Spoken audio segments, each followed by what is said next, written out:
Aqui no Porta Aberta a gente vai trocar ideia, informar, dar risada e abrir as portas pro diferente. Com Lucas Romano e Priscila Oliva.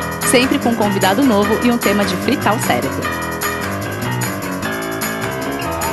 Sejam muito bem-vindos a mais um episódio de Porta Aberta! Olá, Bertinhas e Abertinhos! Como é que vocês estão? Tudo certo? Bom, Brasil, a gente não pode negar que a internet tem salvado a gente nessa quarentena, né? Mas vamos combinar que a era das redes sociais começaram com promessas de libertação e empoderamento das minorias, mas com tudo que tá acontecendo, parece que a gente tá caminhando para uma era de desinformação, atolados no mar de fake news e ondas de discurso de ódio. E essa disseminação de mentiras tem colocado à prova a própria noção do que é verdade e do que é mentira. Afinal, como se proteger perante todas essas fake news que estão rolando? E se eu for vítima? O que eu devo fazer? E para ajudar a gente a debater sobre esse assunto, a gente convidou o ilustríssimo advogado e professor Ricardo Braterman. Uma salva de palmas! Bem-vindo, Opa, eu que agradeço o gentil convite de vocês para falar sobre um tema que parece que é recente, mas a fake news, né, a mentira, a fofoca, a maledicência, ela existe desde que o mundo é mundo, né? Muitas religiões foram vítimas de fake news. Você vê, o nazismo perseguiu os judeus, sempre criando uma mentira, demonizando grupos étnicos, religiosos, mas agora parece que a expressão fake news ficou ligada àquela mentira que é propagada por meio da internet e na imprensa, né? Sobretudo na imprensa. Totalmente. Doutora, eu queria deixar bem claro aqui que este programa está sendo gravado, mas vai ser editado caso o senhor queira que a gente corte alguma parte que não gostou, fica à vontade. A gente manda para sua aprovação porque a gente não quer ser processado. Muito obrigado, doutora. A gente pode prosseguir? Pode prosseguir, não tem problema nenhum, porque aqui só verdades serão ditas. Oba! Né? Com certeza. Mais duras e cruéis que sejam, as verdades provadas cientificamente serão... A gente vai tentar fazer um debate onde o que for falado já é positivado pela ciência, ou seja, né, não tem como abrir um contraditório. Exato. E Ricardo, conta um pouquinho para os nossos ouvintes como que você escolheu o direito, como que você chegou nesse lugar que você está hoje, né? Você é um advogado muito conhecido. O que te levou a cuidar desses assuntos que tratam muito de difamação, fake news, tudo mais? Nossa, acho que a gente vai ter que ter uns 3 programas, porque eu dou aula na PUC, em outras instituições também, volta e meio brinco com os alunos, assim, falo, já dou aula lá há 24 anos, o tempo passa rápido, e eu falo para eles, nossa, eu sei como é que é essa angústia de ser aluno, a gente não sabe se vai ser efetivado, se faz estágio, e aí eu digo para eles, depois de falar tudo isso, eu falo, olha, calma, porque eu tenho já 24 anos de formada e ainda não sei o que eu quero ser quando crescer. Aí eles, que ótimo! Não, então eu fico feliz aqui também, né? Porque eu também não tô sabendo.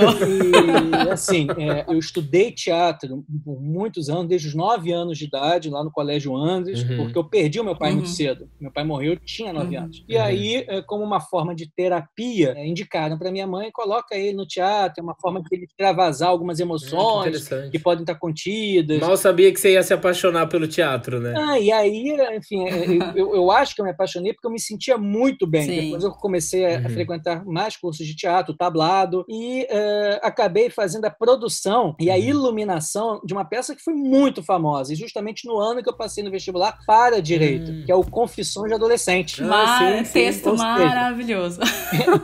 Depois viajou o Brasil inteiro, e aí foi justamente quando eu saí do Confissões, por conta do início das aulas na PUC, e eu fui para o Direito porque eu queria entender as regras do jogo. Importante.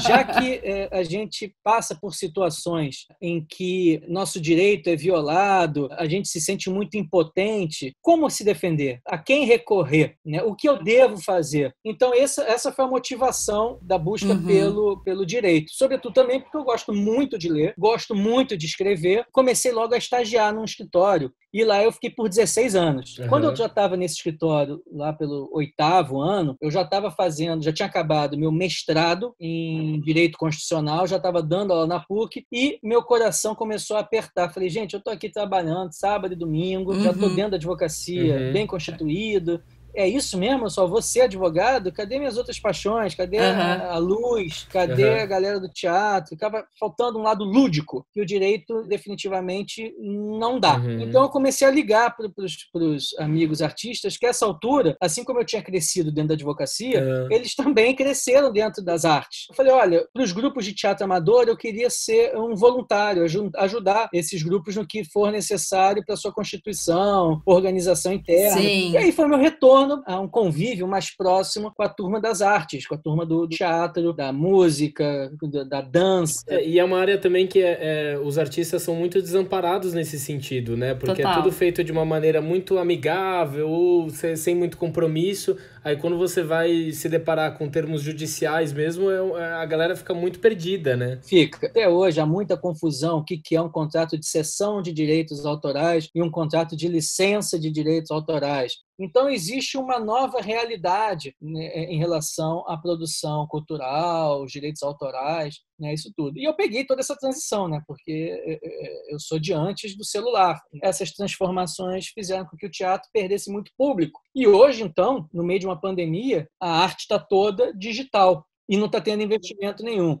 E vocês que estão ouvindo isso daqui a 2, 3 anos, fiquem sabendo que se outra pandemia voltar, quem segurou a onda da cabeça das pessoas foram os artistas. E aí, pensem, antes de atacar os artistas que mamam nas tetas do governo. Vocês estão se aproveitando do dinheiro público, sendo que eles nem sabem exatamente como funciona, né? E algumas pessoas falam como se a gente fosse responsável pela quebra da economia do país, ou que a cultura causa isso, e acaba virando um sistema de fake news, né? E nós, artistas, que acabamos sendo vítima dessa fake news. E a gente sabe que fake news nada mais é do que mentira em formato de notícia sendo divulgado como verdade.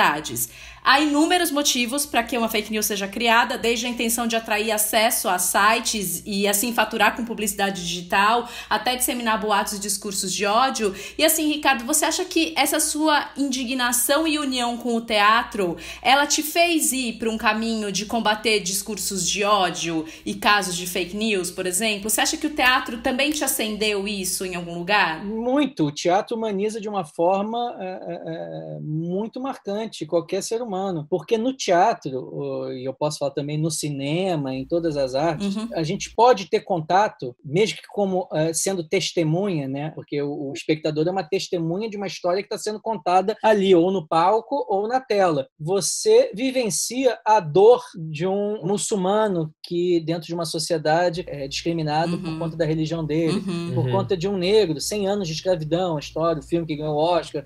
Ali você percebe e vivencia muito o lado do outro. Então, quem frequenta, quem consome arte, enriquece a sua subjetividade. Eu digo isso muito para os alunos. O que é subjetividade? Aí eu digo uma frase que foi dita a mim por um professor de sociologia. Você sabe o que é subjetividade, Ricardinho? Eu não sei, Antônio, me explica. Meu filho, subjetividade é aquilo que fica depois que tudo vai embora. E quem não tem uma subjetividade rica acaba ficando sem nada quando está nu. Aí eu, caramba, como é que a gente faz para enriquecer a subjetividade? Tem gente que quer enriquecer a sua subjetividade com bitcoins. Sim. Tem gente que quer ter carro importado.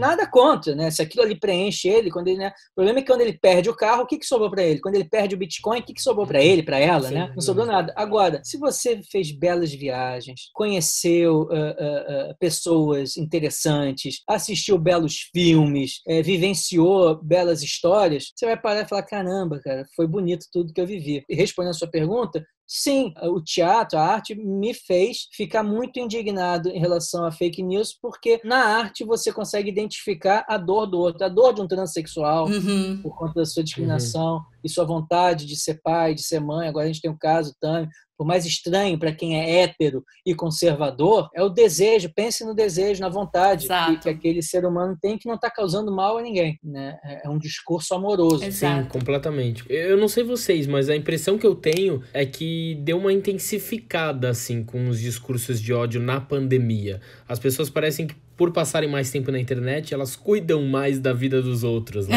Então as fake news parecem que elas brotam com uma maior frequência. E a impressão que eu tenho é que parece que na mesma velocidade que as polêmicas aparecem, elas somem. E aí que entra a minha dúvida de leigo, Ricardo. Há de fato alguma punição para quem cria e quem propaga fake news? Elas realmente existem? Porque às vezes a gente tem a impressão que essas pessoas que propagam a fake news saem ilesas. Os meus vinhos mais caros, assim, as viagens no final do ano para a Europa, agradecem.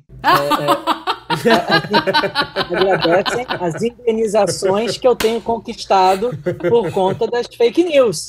O que deve ficar claro é que deram um nome americanizado para calúnia. É uma mentira. Uma bela de uma mentira. Calúnia, mas né? Calúnia, injúria e difamação são crimes e também são passíveis de indenização desde 1950. Né? Estou no Código Penal há muito tempo. Agora que tomou essa proporção, porque antigamente essas mentiras ficavam ali dentro de um condomínio, né, dentro de uma empresa. Agora não. A fake news ela tem o poder de influenciar a vida de milhões e milhões de pessoas, porque ela vai ditar um Brexit, ela pode influenciar na escolha de um presidente, de um congressista. Então, por isso que se chamou a atenção agora, a calúnia, a injúria e a difamação, elas, agora, né, com esse nome fake news, tomou maior proporção, porque, primeiro, tem essa característica de mudar o rumo da história de forma indevida. Segundo, porque agora com a internet, né, tem uma frase, né, que eu não sei qual é a origem dela, que diz que a fofoca é como plumas jogadas ao vento do alto de uma montanha. Adorei. Com a internet, isso é verdadeiro, né? Sim, você dificilmente vai conseguir retirar do ar uma fake news. E depois, a gente tem um grande problema que é o algoritmo, né? E que eu sempre me pergunto em relação aos buscadores, né? Qual é o critério de colocar algumas matérias na frente de outras matérias jornalísticas? E por que eu faço essa pergunta? Porque geralmente quem é vítima de uma fake news, de uma mentira, fica indignado, porque bota o nome dela no Google a primeira. E nunca são as matérias elogiosas que aparecem em primeiro lugar. Sim. A primeira é a difamação. Então, a gente não tem muito domínio disso. Sim. Né? E o fato de não ter domínio, né, do que de como a informação está sendo veiculada, aonde que ela está sendo veiculada, para quem ela está sendo veiculada, e a irreversibilidade dessa informação, uma vez que ela vai ficar na internet e dificilmente vai ser retirada, faz com que você possa ir ao judiciário e pedir uma indenização. O fato é que as indenizações, elas não são altas o suficiente para demover quem vive da fake news de interromper essa prática. Eu já tive casos e tal que a mentira continuava sendo divulgada porque a mentira rendia muito mais ibope e cliques e, portanto, dinheiro e acessos e views do que pagar a indenização de 50 mil reais. Se o cara está ganhando 1.800.000 com publicidade e tal, ele faz o cálculo dele, só estou perdendo 50 mil de indenização. Então, hoje em dia, eu tenho pedido nos meus processos uma perícia para saber qual foi o enriquecimento ilícito que o propagador de uma fake news recebeu, né? Ganhou. Senão eles vão continuar aí, né? De alguma forma precisa conseguir derrubar essas pessoas. E aí, né? a gente cai agora também num outro problema, é a polêmica do momento, né? que o projeto de lei das fake news, então ela impõe que a gente coloque a partir, se ele for aceito, for promulgado, das redes sociais exigirem CPF, identidade, né, para acessar mais facilmente o divulgador, o criador de uma fake news, de forma que ele seja punido. E aí as pessoas da Lei Geral de Proteção de Dados e os seus estudiosos ficam, mas isso aí são dados sensíveis meus que vão ficar expostos. Eu não sei como é que o Facebook, o Twitter, o YouTube tal, usam esses dados meus. Não sei se eles vão vender para alguém e tal. Aí eu até brinco com isso, mas minha gente, toda pessoa que é réu ou autora de uma ação tem o seu processo público. Lá no judiciário, onde qualquer um pode ter acesso. Ou então, aqui na 25 de março mesmo, se você for lá, você compra os CDs com os acessos, todas as informações das pessoas. Pois é uma questão. Eu acho que eu sou a favor de ter identidade, CPF, tal, para a gente chegar mais próximo de quem está divulgando uma fake news. E a outra questão, mas aí é o mercado que está, o lobby muito grande, o poder econômico muito grande dos portais, que está brecando isso, que é a responsabilização deles, e não de quem criou a fake news. Né? E aí muita gente fala que isso vai dar margem à censura por parte desses portais, uma vez que eles vão ficar com medo de serem punidos, então eles logo vão tirar uma crítica mais ácida, né, com medo daquele ter uma fake news. Porque a princípio ele é só o portal que dissemina essa fake news criada por alguém, né? Exatamente. E o Marco Civil da Internet, que aí seria totalmente alterado, ele diz que o provedor não tem responsabilidade. Entendi. O responsável é quem coloca, quem posta aquela matéria mentirosa. Enfim, vivemos um novo mundo, um novo normal. A gente está tendo que se adaptar com essas novas formas de relacionamento. Com certeza. Eu estava lendo uns dados de uma pesquisa dos pesquisadores, né, do MIT nos Estados Unidos, que eles falaram que a chance de uma notícia falsa ser repassada é 70% maior do que a chance de uma notícia verdadeira ser repassada. E aí uma outra hipótese para isso, uma outra hipótese levantada por outros especialistas é que serviços como o Facebook, o Twitter, o Instagram e o WhatsApp, eles não consomem os dados oferecidos pelas operadoras de telefonia celular e que na maioria dos casos, como esses aplicativos são gratuitos dentro desses planos, para eu checar se uma informação é verdadeira ou não, eu vou ter que pesquisar no navegador e aí sim os meus dados vão ser cobrados. Isso faz um certo sentido? Você acredita que isso realmente pode ser uma das causas da facilidade com que as fake news se espalham ou o buraco é um pouquinho mais embaixo? Olha, esse aspecto técnico eu não tenho. Eu tenho uma versão desses fatos que eu coloco nas minhas petições, onde eu digo lá o seguinte: o fascínio que é criado em torno de uma notícia mentirosa é que o criador ele divulga essa notícia despertando o sadismo do seu espectador. E aí as pessoas, com esse sadismo aguçado, com essa curiosidade mórbida, começam a ter acesso e querer consumir a notícia mentirosa, porque geralmente ela traz assim, algo muito revelador, um aspecto muito danoso daquele que é noticiado, algo imoral que foi, né, como é que eles falam? Não sei o que de piroca que eles falavam, como é que mamadeira. Mamadeira de piroca. Caramba, eu quero ver isso, porque cadê o kit gay? Eu tô louco pra ver. Vai gerando mais engajamento ainda, né? E aí, porque exatamente, é o circo de horrores, né? Isso aconteceu, né, na Alemanha nazista. Eu sou judeu, fico lendo, tentando entender como que o ódio aos judeus... mas era um ódio gratuito? Não foi gratuito. Foi incutido na cabeça daquela sociedade de que os judeus queriam dominar o mundo. Os judeus estavam tirando o trabalho dos alemães, né? Mas os judeus eram alemães. Exato. Né? Enfim, até hoje existe essas mentiras que circulam 50 anos depois do Holocausto. E ainda mais hoje em dia, né? Que uma das estratégias da fake news é justamente disseminar dentro das conversas de WhatsApp. E as conversas de WhatsApp estão o quê? Em grupos que construíram laços ao longo dos anos. Então quem vai disseminar uma notícia falsa, sei lá, é o seu tio ou a sua avó, que você tem um laço com aquela pessoa, então se ela manda alguma coisa pra você dentro daquele grupo que você tem há anos, você vai clicar pra ver o que é. Bom, já que eu sou entrevistado e eu é que tenho que dizer o meu lado, eu não tenho mais esse problema. Por quê? Porque eu bloqueei meu tio. Tá certo. Não, e com certeza muita gente fez isso. Muita gente. Porque... Meu tio tá bloqueado. Não dá. Enquanto não me pedir desculpa, falar, tá bloqueado. Mas o senhor não é amoroso, não fez teatro, tal. Sim, mas eu tento conversar e é impossível conversar. Ter essa consciência desse discernimento, né? Até onde vem isso que tá faltando. A incoerência do sujeito, né? Quer se dar bem na segunda-feira, avança o sinal e manda dedo pro outro na terça, e cospe não sei aonde na quarta, na quinta, na sexta não paga um imposto, né?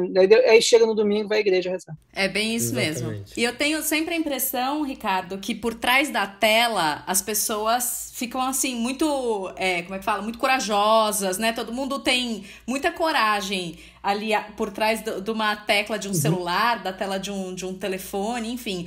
E a gente sabe que tem muito essa questão dos tribunais da internet, né? Hoje em dia é muito forte. E às vezes eu tenho a impressão que as pessoas acham que a internet é meio terra de ninguém, que elas podem fazer o que elas bem entenderem lá. Então, por exemplo, se uma pessoa eu posto alguma coisa no meu Instagram, uma pessoa vai e me xinga, essa pessoa ela pode responder judicialmente por isso? Qual que é existe um limite para essa liberdade de expressão que as pessoas têm na internet? Totalmente. A liberdade de expressão ela é limitada à honra, à dignidade, à intimidade e à privacidade da pessoa com quem ela está convivendo. Não existe no direito dos países democráticos, seja da Europa, das Américas, nenhum direito que seja absoluto, esteja acima de todos os outros. Então, na Constituição, no artigo 5º, você tem lá os direitos e garantias de todo cidadão. Você tem, tanto no mesmo dispositivo legal, o direito à intimidade, à privacidade, à honra, à dignidade, ao recato, ao descanso, e ao mesmo tempo você tem a liberdade de expressão, de manifestação de opinião, liberdade artística, liberdade de imprensa. E aí você vai me perguntar, mas Ricardo, quando é que avançou o sinal? Quando que a minha liberdade de expressão, a minha liberdade de artística, a minha liberdade de imprensa, a minha liberdade de crítica passou a ser ilícita? Quando ela falou uma mentira a respeito de uma pessoa, ou quando ela começa um discurso de ódio, que incentiva o ódio em relação a um determinado grupo. Agora, é interessante que a gente fala de fake news. A gente tem no Brasil, e isso já é antigo, a lei que proíbe a concorrência desleal. O que é isso? O que é a concorrência desleal? São duas empresas que atuam no mesmo segmento, aonde uma, utilizando práticas indevidas, tenta abocanhar a clientela da outra. Entendeu? Mas você tentar se vender tendo vínculo com a outra empresa, que você é concorrente, anunciando uma qualificação que você não tem, né? Sempre me assusta muito como que todas as operadoras do Brasil são as que têm a maior cobertura. Está na lei, você não pode, em detrimento ao seu concorrente, divulgar uma notícia falsa a seu respeito ou a respeito dele. Você não pode tentar criar confusão na cabeça do seu concorrente, de forma que o consumidor dele venha para você e consuma o seu produto achando que estava consumindo dele. Então, ali, no campo da concorrência desleal, você tem muita mentira também, a fake news que atua. Então, eu estou só mostrando para vocês que, ao longo da história, essa questão da mentira para conseguir uma vantagem, a gente tem vários ramos do direito, né?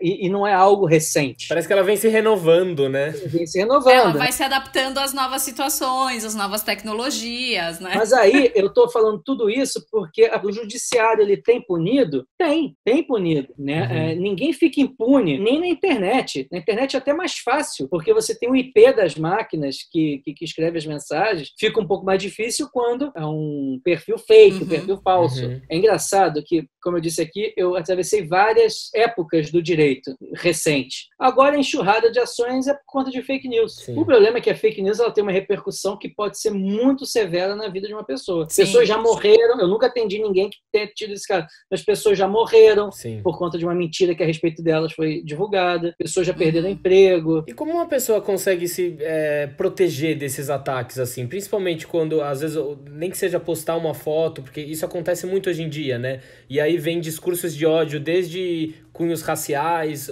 homofobia. Como uma pessoa consegue se proteger disso? O que ela pode fazer para isso, de uma certa forma, acabar? Do ponto de vista jurídico, a única forma que você tem de se proteger, sem ajuização, e eu faço muito isso, notificar a pessoa que está divulgando uma mentira. Como que eu faço essa notificação? Com um e-mail, um direct, que eu depois registre, que eu mandei o direct, uma mensagem de WhatsApp, falando, olha, essa matéria que você fez, ela é equivocada, né? Assim eu quero o direito de resposta. Não vindo a resposta, a situação daquele que está divulgando a mentira só piora, né? Porque você vira e fala para o juiz depois, no judiciário, olha, seu juiz, eu até tentei fazer com que ele esclarecesse, mas a intenção dela, era mesmo de ofender, de criar mesmo a mentira, porque não só manteve a postagem original, como não quis dar a minha versão dos fatos depois de eu ter mandado uma notificação. Então, eu, Ricardo, sempre antes de ajuização, eu mando uma notificação. Muitas vezes eu consigo sucesso, é tirada a matéria e tal, mas quando não tira, eu fico internamente feliz com a tristeza do cliente, porque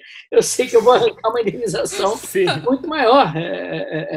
Porque eu comprovo para o judiciário. Olha aqui, a má fé. E em termos de comentários também, porque tem gente que faz cada comentário ou racista, homofóbico, achando que nada vai acontecer com ela. Vamos chegar lá. Eu falei do ponto de vista jurídico o que a gente pode fazer para se proteger de uma fake news. Fora do judiciário, a única alternativa que a pessoa tem é divulgar também, isso que eu vejo, na sua rede social, a verdade dos fatos. O inconveniente disso é que quem não sabia que você estava sendo vítima de uma fake news, agora passa a saber. Divulgando, olha o que falaram de mim e tal, que eu sou usuário de droga e não sei o quê, e tal, é mentira e tal. Opa, se alguém falou... onde a fumaça, fogo. Então, eu geralmente, quando eu advogo para artistas, para pessoas célebres que têm milhares de seguidores e a matéria foi num jornal, num grande portal, eu falo, olha, faz o desmentido no teu perfil, porque vai chegar muito mais rápido à população e os outros meios de comunicação vão dar o desmentido. Olha, rapidamente negou isso e aquilo e papapá. Então, acho que a única forma... As únicas formas são essas. Sim. Doutor, eu vi que você cuidou de um caso, o caso do Murilo Rosa sobre umas nudes vazadas, e eu morro de medo disso acontecer um dia. Não que eu tire nudes, claro. Não, mas depois de muitos processos e multas, você acha que as plataformas do Google, do YouTube, eles estão mais cautelosos a respeito de vazamento de nudes, por exemplo? E como que uma pessoa deve proceder quando tiver algo desse tipo vazado? Porque parece que sai fora do controle, né? Esse caso foi um caso atípico, a derrota do Google, porque geralmente ele não é culpado por alguém ter colocado aquelas imagens lá dentro. Aí você me pergunta, Ricardo, mas como que no teu caso o Google acabou sendo processado e condenado? Porque eu tive o cuidado, como eu falei aqui para vocês, de antes de ajuização, mandar uma notificação para o Google, 2, 3, 4... 5 notificações e ele não fez nada. Então eu mostrei para o judiciário. Judiciário, olha aqui, foram inúmeras notificações. Aqui a gente está falando, não é de matéria jornalística, não é de algo que pode haver uma censura, é a intimidade. Então ele deveria ter retirado imediatamente, não fez. Aí se torna a responsabilidade dele, né? Aí eu consegui mostrar a responsabilidade. Então é interessante que essa questão da fake news ou da liberdade de expressão, ela é muito casuística. Tem um famoso caso que eu fiquei indignado, aonde a renomada e respeitada novelista Glória Pérez passou a ser chamada pelo Pânico de Glória Fezes. Sim, eu lembro desse caso. Né? Glória Fezes, Glória Fezes, Glória Fezes. E aí, eu tinha certeza que ao ajuizar a ação, o juiz rapidamente ia dar a liminar, que ninguém, né, a liberdade de expressão não tem um limite, ninguém vai, esteja gozando as faculdades mentais, vai gostar de ser chamado de fezes, de excremento e tal. Não é uma piada legal, não é bacana. Claro. Mas não. O juiz entendeu, não, é liberdade de expressão, é comédia, então, e fundamentou, muito bem fundamentado, o ponto de vista dele. Há determinadas questões que têm pontos de vista diferentes. Nossa. E aí recorremos. Isso, quando bateu lá no tribunal, foi até interessante, né? Porque a ideia era escreveu o seguinte: o judiciário, que é a instituição onde todos nós, jurisdicionados, conseguimos saber quais são os valores que estão sendo enaltecidos um frente ao outro, né? Não podemos aceitar com normalidade, mesmo em tom de comédia, que um fique chamando o outro de fezes, de excremento e tal. Caso contrário, todo jurisdicionado que discordar de uma decisão judicial poderá falar que ela foi proferida por um juiz de merda.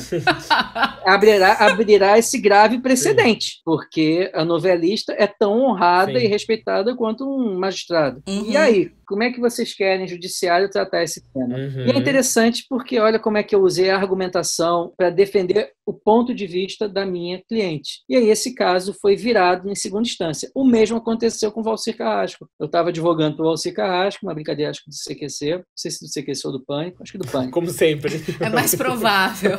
De novo, Valcir Churrasco, porque gosta de sentar na linguiça e cair de boca no espeto. Gente do céu. Fantasiado de Valcir Carrasco na porta de festas da novela dele, com um espeto cheio de linguiça, e perguntava para os atores e atrizes: você já experimentou a linguiça do Valcir? E ele ficou indignado. Ele nunca usou a sexualidade dele de forma exuberante, ele é muito discreto, ele trata desse tema em livros, ele é membro da Biblioteca Paulista, então ele não deu margem para esse tipo de brincadeira, de mau gosto com a sexualidade dele, né? E fora isso, né, imagina, se essa moda pega, ele vai estar na rua, e aí churrasco, e aí Valcir churrasco. E mais uma vez, em primeira instância eu advogando, o juiz falou: não, isso é uma brincadeira, tal. Quem é público tem que levar na gozação, liberdade de expressão, não vamos censurar. E aí, de novo, né, recorremos e no tribunal foi revertida essa sentença e mantida no Superior Tribunal de Justiça, assim como foi mantida a do Google.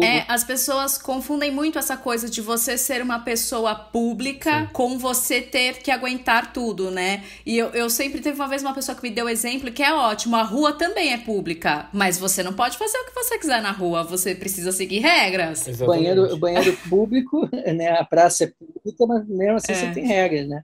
Isso muita gente fala porque no direito, a jurisprudência trata a pessoa pública como fazendo parte de um segmento dentro da sociedade que tem a sua privacidade e a sua intimidade mitigada, porque a pessoa pública ela faz parte do dia a dia, ela influencia na forma de pensar, vestir, comer, dançar. Esse, inclusive, foi o argumento que levou o Supremo Tribunal Federal a liberar as biografias não autorizadas.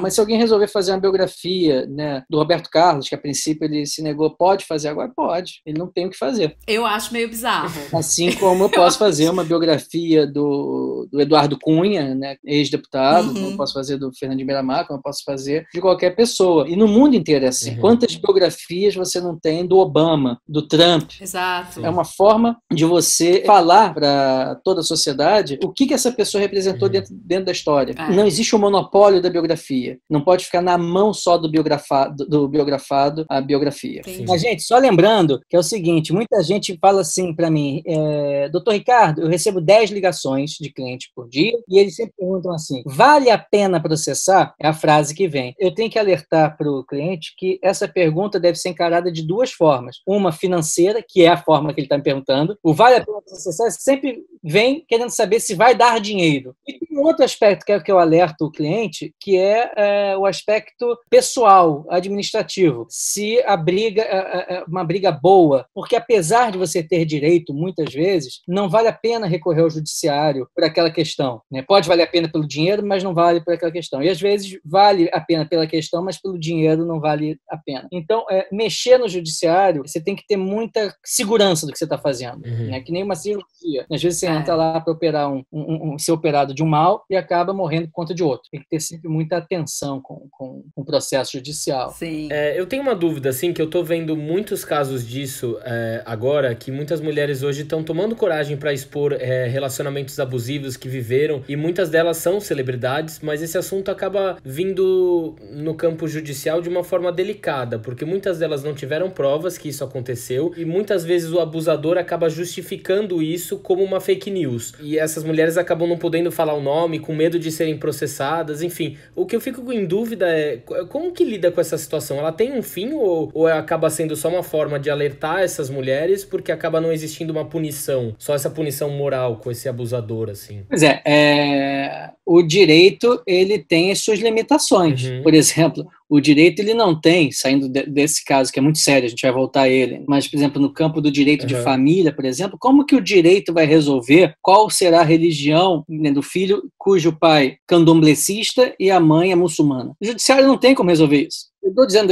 esse exemplo assim, um pouco extremo, mas o judiciário ele tem suas limitações no campo probatório. A questão de prova ela é muito importante para que a gente tenha a condenação, seja na esfera civil ou criminal. Não é à toa que em determinados campos do direito, o direito criou o que a gente chama de ficção jurídica, no campo do consumidor. O consumidor é hipossuficiente. Quem tem um ônus de provar o contrário do que está sendo alegado pelo consumidor é o fornecedor do produto ou do serviço. Então, diante da dificuldade dele de fazer uma prova de que a televisão dele está quebrada, de que o aspirador de pó não funciona, de que a loja entregou menos quantidade do produto que ele comprou, é da loja, não do consumidor, tá? Porque a gente tem uma dificuldade muito grande aí probatória. Sim. E aí, voltando para o caso dos abusos sexuais, sim, de fato, a gente tem muitos casos que é dificílimo provar e que é muito arriscado para a vítima, inclusive, recorrer ao judiciário sem prova alguma, porque ela pode, inclusive, ser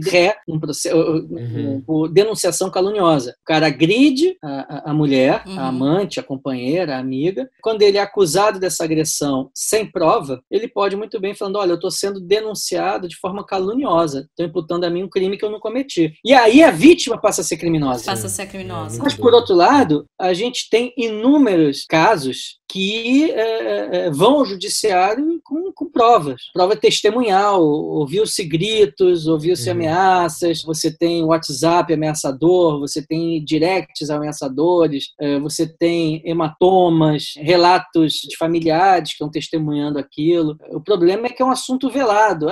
Mas eu vou denunciar, eu vou destruir a família. Mas calma aí, a família já está destruída há muito tempo. Exato. E pode ser destruída de forma muito mais intensa e profunda, né, quando houver né, a morte de alguém. Então, e há também agora inúmeros aplicativos e associações, as delegacias de proteção à mulher agora são presididas por delegadas mulheres, para que a vítima tenha mais segurança de fazer a sua denúncia. A gente está tendo um avanço por conta das formas de proteção. O que eu não sei se a gente está tendo avanço na forma como o homem ele enxerga a mulher. Fato. O novo normal está trazendo vários questionamentos. O feminismo está crescendo muito com a sua visibilidade. Exato. O direito homoafetivo está tendo um grande desenvolvimento agora, logo no momento que, por incrível que pareça, teve um retrocesso muito grande, né, porque a sociedade ficou muito conservadora. Isso traz uma confusão muito grande, né? Porque, calma aí, foi pra frente e voltou. Avança um passinho e volta 3, né? É assim, mas a sensação é que volta muito mais que 3, né? Gente, a gente tá discutindo aqui, a gente tá tendo que provar que a Terra é redonda, né? É verdade. Voltou demais, no caso. É verdade. E, Ricardo, junto com a fake news, agora tem uma outra onda de fake aí que tá invadindo a internet, que é o deepfake, que é uma inteligência artificial usada para fazer vídeos falsos, na maioria das vezes com famosos e políticos, substituindo rostos e vozes em vídeos ultra realistas, né? Já teve várias montagens pornográficas com celebridades como Taylor Swift, Selena Gomez, Emma Watson. Teve, por exemplo, Barack Obama chamando Donald Trump de um idiota total e completo. Não que o vídeo estivesse totalmente errado, mas o Barack Obama de fato não falou isso. E a grande preocupação até de coisas que eu leio, apesar de eu não ser assim uma pessoa que entende muito de tecnologia, eu gosto muito de ler sobre, que eles falam que a grande preocupação com o deepfake está na facilidade com que ele pode ser produzido, e ele está sendo produzido com uma qualidade cada vez maior. O método é muito simples, é barato. Qualquer pessoa com conhecimento no deep learning, né, que é a questão da fala e de como colocar isso no vídeo, pode criar um vídeo falso convincente. E eu queria saber, Ricardo, se você já teve um caso de deepfake e como que você e seus colegas do direito estão se preparando para trabalhar com essas possíveis fake news, né, que vão surgir a partir disso, porque a questão que existe é a seguinte: ele pode ser usado por um lado ou por outro. A pessoa pode falar, olha, realmente não era eu e não era a pessoa mesmo, só que as pessoas acreditam muito naquilo que elas veem, então para provar tem uma perícia muito grande, ou então ela pode ser feita exatamente o contrário. Você criar uma deepfake para dar um álibi para uma pessoa, por exemplo, ou para ela usar e falar, não era eu que era o deepfake, era real. Queria entender como é que vocês estão se preparando para lidar com isso. Eu não sei o que vai acontecer. É um tema que eu não gosto nem de falar para não atrair. Aqui, energia. Vamos então, eu tenho pavor de deepfake. Morro de medo. Eu tive um caso que muita gente imaginou que fosse deepfake. Eu olhei e fiquei chocado, que é o seguinte: eu advoguei para Paola Oliveira. Eu ia perguntar para você se foi um caso de deepfake. Não, o caso não é de deepfake. O caso foi que começou a se disseminar pelas redes sociais, sobretudo no WhatsApp, um vídeo pornográfico, um áudio falando, olha aí, um áudio por trás de fundo, é a Paola de Oliveira, tá, olha só, vazou o vídeo dela. E eu olhava o vídeo e falei, caramba, é muito parecido. Eu falei, e agora, cara, como é que foi? E aí a gente foi conversar, eu falei, cara, não sou eu. Pô, será que é uma deepfake? Será que não é? Será que é? Até que muita gente se envolveu nessa história e descobriu-se que era uma moça de verdade. Muito parecida com a Paola. E é uma atriz do mercado pornográfico muito conhecida, mas que naquele filme, com corte de cabelo e naquele ângulo, é muito engraçado, né? Porque quando vaza o nu de alguém, né, e tal... Você tem que dar uma olhadinha, né? Engraçado, né? Eu trabalhei analisar também, quando vazou o nu do Estênio Garcia. Tem que fazer a curadoria de material. Que olha, né, pra ver onde é que tá, eles me mandam o print. Então eu fui ver o filme inteiro, né, de onde foi tirado o trecho que era imputado a Paola. E aí, durante o filme inteiro, você vê a atriz ela não parece nada com a Paola. Um Gente, take de 10 segundos, onde a câmera pega um ângulo por baixo para cima, com os balangandãs dos dois atores de fora, você olha assim, parece o rosto da Paola, né? E não é. Mas aí a gente recorreu à Delegacia de Crimes Eletrônicos aqui no Rio de Janeiro. Isso foi retirado, né? Mas é complicado, porque às vezes remove e depois dá um tempo e a coisa que nem Gremlin, né? Alguém joga água em cima e essa coisa volta, né? O arquivo fica, né? A imagem volta. Então eu tenho muito medo da deepfake. Eu tenho realmente de como isso vai interferir nas nossas vidas. Não, e até em termos maiores, né? Questão política, de colocar palavras na boca de alguém, ou de você pegar a imagem e replicar, é algo que vai sair do nosso controle, né? Se não tomar esse cuidado e ter esse discernimento. A deepfake já é uma realidade, mas tem outras realidades que são assustadoras também. É a capacidade do algoritmo conseguir fazer a sua leitura facial, muita velocidade, assim, uma loja, um supermercado consegue identificar, isso já aconteceu, já tem caso desse, identifica que você vai sempre no supermercado A, né? E aí quando você entra, já sabe que você já entrou há 2 semanas, que você entrou há 1 semana e sabe exatamente qual foi o produto que você comprou, porque ele guarda a sua imagem do seu rosto na estante de leite. Gente. Então sabe se você toma leite de soja, qual é a marca que você toma, e isso é muito perigoso, porque isso a Lei Geral de Proteção de Dados vai combater de forma muito ostensiva. É o reconhecimento facial, né? Uma coisa que é revoltante, né? Você chegar na farmácia, e isso é muito mais light, é o corriqueiro. O senhor tem plano de saúde? Não. O senhor tem seguradora? Tenho. O senhor tem CPF? Né? E aí, com aqueles dados, a farmácia ela manda não só tudo que você comprou para a seguradora, que ela tem um convênio, como também para a empresa farmacêutica, que começa a saber o que você está consumindo. Gente, eu não sabia. Então, esses dados todos são compartilhados. Acho que eu preferia não saber.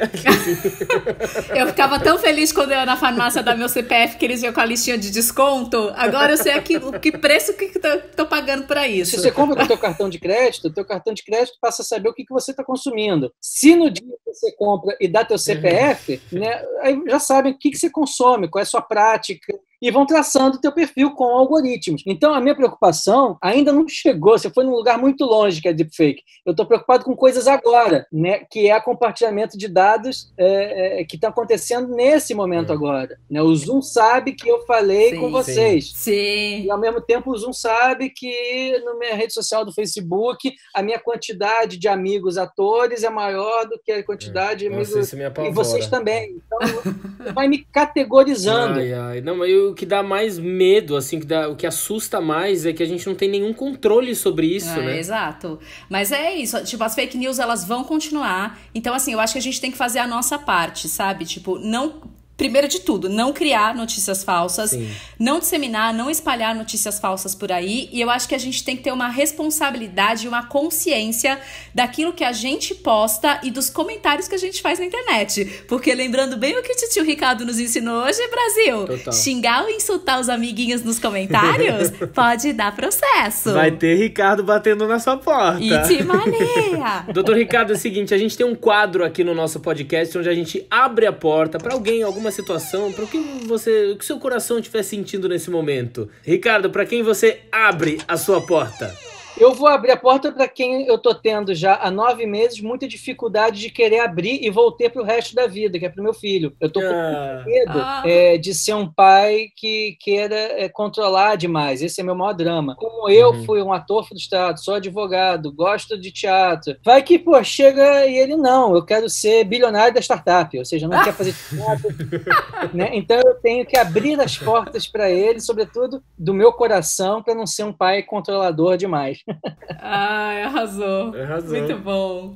Bom, eu vou abrir minha porta para apresentadora e criadora de conteúdo Ana Paula Chongani, que eu vi um vídeo dela no IGTV explicando para a filhinha dela o significado das siglas LGBTQIAP+. Um vídeo muito fofo e muito esclarecedor, que é como é importante a gente entender a diferença de ensinar educação de gênero e educação sexual, que são coisas completamente diferentes. E tem muita gente que não entende, né? E um exemplo de como isso precisa ser implantado nas escolas. Então, a minha porta hoje abre para a forma com que a Ana Paula fez isso junto com a filhinha dela, ensinando principalmente a como ter empatia pelas pessoas e lidar com as suas diferenças. então a minha porta vai ser aberta para ela. Show de bola. Muito bem, show. E você, Pri, para quem você abre a sua porta? Eu vou abrir minha porta para um podcaster, um jornalista podcaster que eu gosto muito, que é o Bruno Natal, do podcast Resumido. Cara, eu sou muito fã do Bruno. O podcast dele fala sobre sociedade e tecnologia e ele mistura muito bem esses dois assuntos, e uma vez por semana ele solta o episódio sempre com tudo de mais importante que aconteceu no mundo aquela semana, sempre misturando sociedade com tecnologia, e eu aprendo muito lá com o Bruno, viu? E posso falar uma coisa? A gente passa a ser muito mais cuidadoso com essas coisas de tecnologia depois que a gente vai ouvindo as coisas que o Bruno vai falando. E Ricardo, eu não queria ser aqui a portadora de más notícias, mas eu acho que a coisa do deepfake tá bem pertinho de chegar alguma coisa no teu colo. Não tô jogando essa praga. Eu só tô aqui te alertando. E é isso, Ricardo, a gente queria agradecer muito essa presença. Muito obrigado de você ter topado bater esse papo conosco. Pô, eu que agradeço muito. Um amigo em comum nosso falou para mim, Ricardo, eu perguntei como é que eles são, a coisa é mais careta, mais liberal. Ricardo, descontrai. E aí eu tentei descontrair aqui ao máximo. Foi ótimo. Muita preocupação, muita incerteza por conta da pandemia.